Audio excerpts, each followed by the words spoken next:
de moments imprévus, de rythmes qu'on ose, comme on a tant vécu.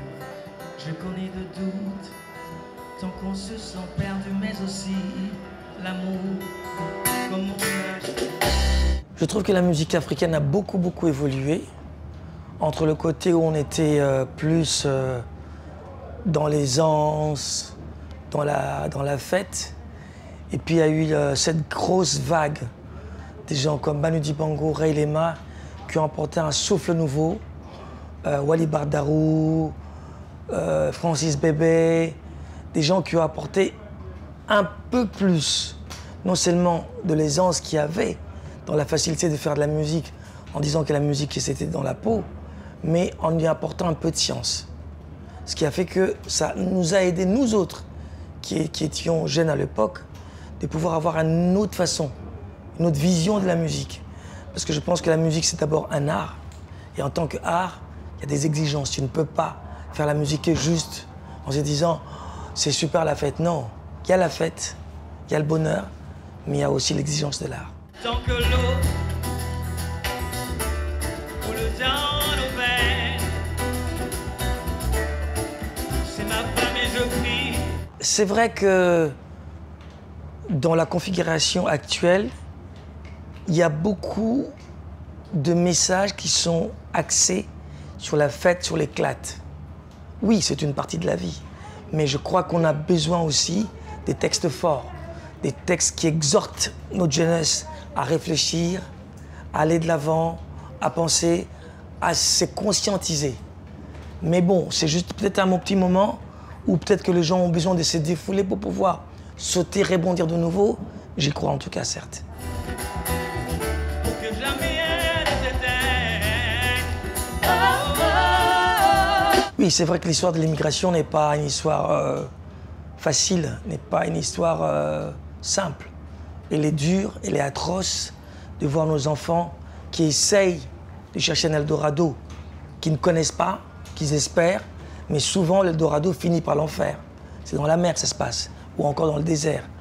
Et il est grand temps que beaucoup de notre jeunesse actuelle, je parle de la musique et de l'art, en parlent, et aussi que nos gouvernements aussi, y mettent la main, parce que la solution viendrait de tous, de tout le monde, autant en Afrique qu'en Europe. Il faut qu'on s'y mette tous pour pouvoir trouver une solution, sinon ce sera l'hécatombe, qui a déjà commencé. Quand on est à la recherche de la vie, quand on veut sortir du gouffre, ben la première chose, le premier réflexe, c'est de faire ce qui marche. La folie ambiante, j'appellerais. Mais je reviens encore une fois, la musique c'est un art. Il faut penser à demain. Il faut se dire qu'est-ce que je laisse aux autres qui vont venir. Et cette exigence-là ne doit jamais partir. Parce que même pour les gens qui font de la musique en dansant ou en criant, il y a toujours des musiciens qui sont derrière. Sauf quand on fait qu'avec des machines. Mais des musiciens, les musiciens, pour jouer sur scène, il faut qu'ils soient bons. Il faut qu'ils travaillent. Donc on revient toujours à la même thématique. Pour arriver à être un excellent artiste, il faut travailler. Que l'amour qui se donne. Le français, pour moi, ou encore toute autre langue, je l'ai toujours dit dans mes interviews quand j'ai commencé ma carrière, c'est un pont. C'est un pont qui permet à l'humain de communiquer. En l'occurrence là, maintenant.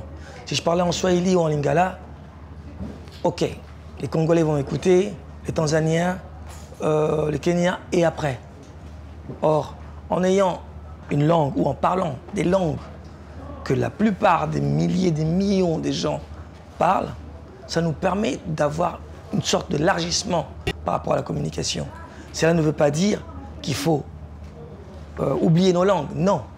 Mais quand on atteint un certain niveau, on a envie d'attendre un peu plus d'autres gens. Si moi je viens en Côte d'Ivoire pour me faire comprendre, je pense que le français s'avère un outil important. Que l'on sent dans tout ce qui résonne.